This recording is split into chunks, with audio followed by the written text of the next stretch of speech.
नमस्कार विद्यार्थी मित्रों। आगे देखते हैं व्यवसाय। व्यवसाय यानी प्रोफेशन। जैसे धंधा होता है, धंधा यानी व्यक्ति किसी वस्तु को लेकर एक जगह से दूसरी जगह पर क्या करता है, बेचता है, उसे हम धंधा कहते हैं। जबकि व्यवसाय, व्यवसाय एक अलग चीज़ है।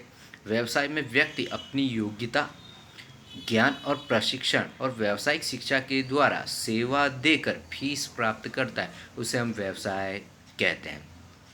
जैसे कि शिक्षक, वकील, डॉक्टर, ये किसी एक क्षेत्र के अंदर क्या करते हैं, पहले प्रशिक्षण प्राप्त करते हैं, शिक्षा प्राप्त करते हैं, ज्ञान प्राप्त करते हैं और उसके बाद जो सेवाएं देते हैं और उसके बदले में जो पगार यानी जो सैलरी लेते हैं, उसे हम क्या कहते हैं, व्यवसाय कहते हैं।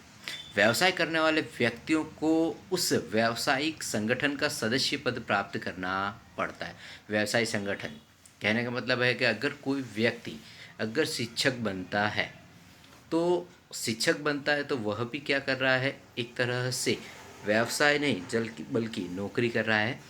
यहाँ पर डॉक्टर दिया है, डॉक्टर के लिए क्या करना पड़ता है, पहले प्रशिक्षण लेना पड़ता है, ज्ञान प्राप्त करना पड़ता है और उसके बाद ही वो क्या करता है, उसे एक प्रमाण पत्र दिया जाता है, जिस प्रमाण पत्र को हम लोग व्यवसाय संगठन का सदस्य पद कहते हैं।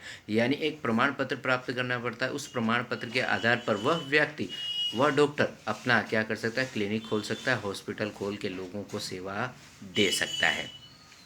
इसके बाद यहाँ लिखा है कि संगठन द्वारा स्थापित आचार संहिता के स्तरों का पालन करना पड़ता है। आचार संहिता का मतलब है कि नीति नियमों का पालन करना पड़ता है। उदाहरण दिया, चार्टर्ड अकाउंट के रूप में सेवा देने वाले को सीए की व्यावसायिक योग्यता प्राप्त करनी पड़ती है। इसके बारे में आप लोगों को जानकारी है ही कि सीए कॉलेज करने के साथ साथ व्यक्ति क्या करता है, सीए का कोर्स करता है और सीए का कोर्स बहुत हार्ड होता है, जिसके लिए काफ़ी पढ़ाई करनी पड़ती है।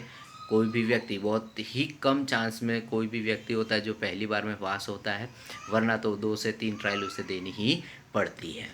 इसके बाद यह है कि इस institute of chartered account of India के सदस्य पद प्राप्त करना पड़ता है। डॉक्टर, वकील, सॉलिसिटर। सॉलिसिटर का मतलब यहाँ पर है कि कानूनी परामर्श यानी कानूनी जानकारी देना, कानूनी दस्तावेजों को तैयार करना, ज़मीन के खरीदना और बिकाने आदि का काम करने वाला जो वकील होता है, उसे हम सॉलिसिटर कहते हैं।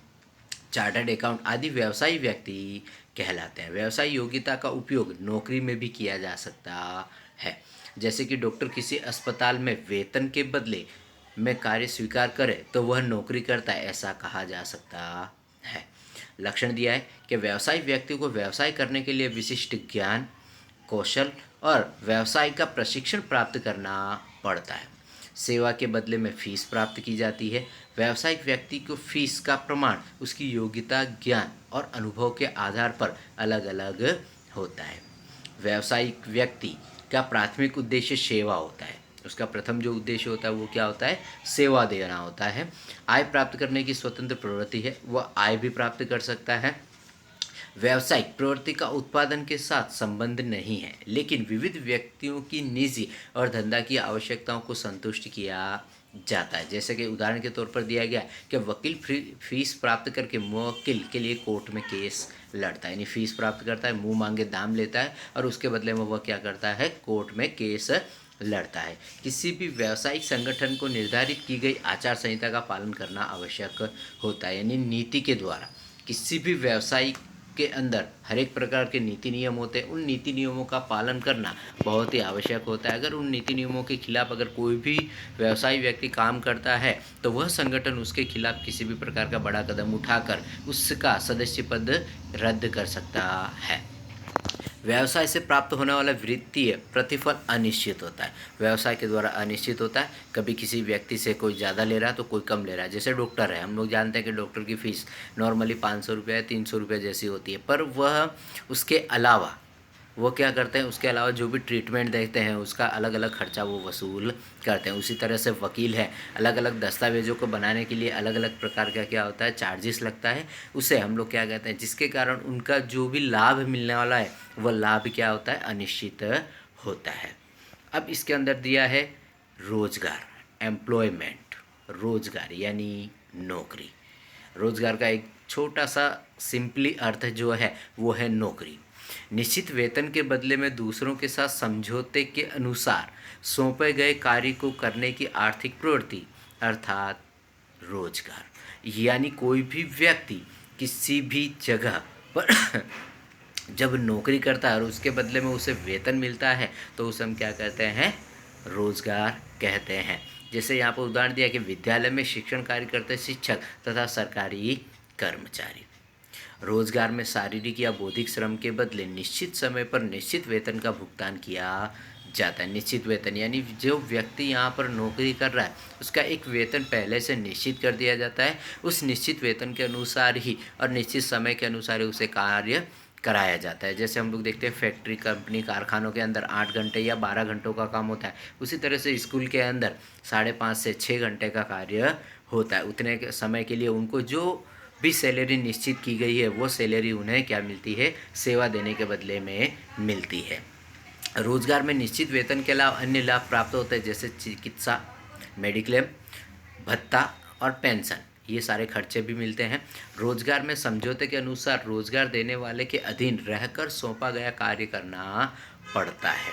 क्या करता है, रोजगार यानी हम जहाँ पर भी नौकरी कर रहे हैं वहाँ के नौकरी उस कंपनी के अधिकारी के द्वारा जो भी काम हमें दिया गया हो वो काम हमें करना पड़ता है।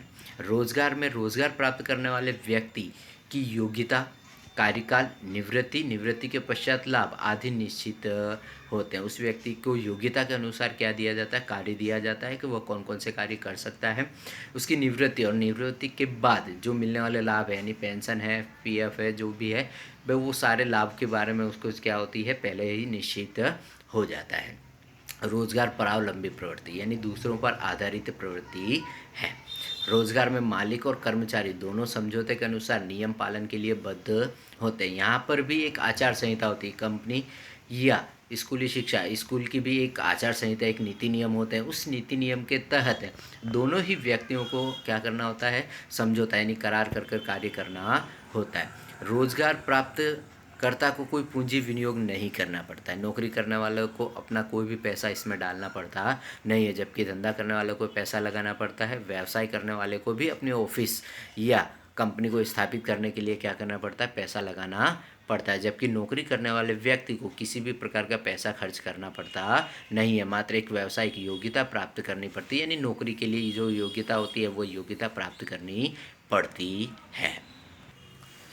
यहाँ पर तीनों के बीच में अंतर दिए हुए हैं, जिसमें पहला है कार्य का स्वरूप। तो धंधे में धन के बदले में ग्राहकों को वस्तु या सेवा की पूर्ति की जाती है, जबकि व्यवसाय में फीस के बदले में व्यक्तिगत और धंधाकीय रूप से विवेक बुद्धि द्वारा सेवा दी जाती है। जबकि रोजगार में समझौते एवं नियम के अनुसार कार्य करना होता है।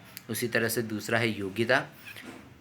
धंधे के अंदर किसी भी शैक्षणिक योग्यता अनिवार्य नहीं है, जबकि व्यवसाय के अंदर शैक्षणिक योग्यता, प्रशिक्षण और विशिष्ट ज्ञान आवश्यक होना जरूरी है। रोजगार के अंदर कार्य के प्रकार के अनुसार योग्यता आवश्यक है, यानी जो भी कार्य आपको करना है उस अनुसार आपको योग्यता और जानकारी होनी बहुत ही जरूरी है। तीसरा दिया है बदला या प्रतिफल। धंधा लाभ प्राप्त होता है, व्यवसाय में फीस प्राप्त होती है, जबकि रोजगार में वेतन या मजदूरी प्राप्त होती है।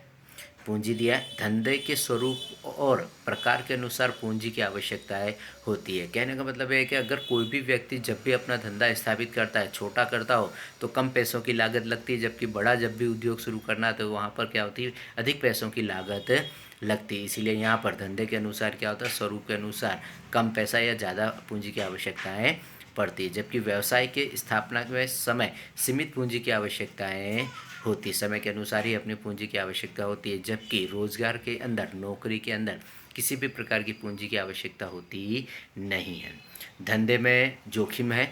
यहाँ पर जोखिम जो मुद्दा है उसमें लिखा है कि धंधे में लाभ की अनिश्चितता तथा जोखिम तत्व निहित होता है, जबकि व्यवसाय के अंदर निश्चित रकम की फीस न मिलने का जोखिम रहता है। यानी कहने का मतलब है कि हमारे द्वारा जो भी निश्चित की गई फीस है वो हमें प्राप्त नहीं होती। जैसे वकील है, वकील के द्वारा किसी भी केस को लड़ने के लिए अगर 1 लाख की फ़ीस दी गई हो तो सामने वाला व्यक्ति उसे पूरी की पूरी फीस देता नहीं है, कुछ न कुछ कमी करवा कर ही उसे कार्य करवाएगा। उसी तरह से रोजगार के अंदर एक नियमित निश्चित वेतन प्राप्त होने से जोखिम कम होता है। यहाँ पर नौकरी के अंदर समय भी निश्चित होता है और वेतन भी निश्चित होता है, इसीलिए किसी प्रकार का जोखिम होता नहीं है। छठा दिया है आचार संहिता। धंधे के अंदर कानूनी नियमों का पालन करना पड़ता है। उसी तरह से व्यवसाय में भी किसी भी व्यावसायिक संगठन द्वारा निश्चित की गई आचार संहिता का पालन करना पड़ता है। जबकि रोजगार के अंदर समझौते द्वारा निश्चित किए गए नियमों का पालन करना पड़ता है। अंतिम दिया है मालिक का हित का परिवर्तन। धंधे के अंदर मालिकी हित का परिवर्तन संभव है, यानी मालिक का क्या होता है हित, यानी उनका जो भी लाभ मिलने वाला है उसके अंदर परिवर्तन होता रहता है। जबकि व्यवसाय के अंदर मालिकी हित का परिवर्तन संभव नहीं है, क्योंकि यहाँ पर मालिक एक ही होता है। जब तक वह व्यक्ति अपना व्यवसाय कर रहा है तब तक उसे लाभ प्राप्त होता रहता है। उसी तरह से रोजगार के अंदर मालिकी अधिकार नहीं होता है, क्योंकि वो मालिक नहीं है, वो वहाँ पर क्या कर रहा है, नौकरी कर रहा है, धंधा कर रहा है, नौकरी कर रहा है। इसके हिसाब से वहाँ पर मालिक का कोई भी अधिकार वहाँ होता नहीं है।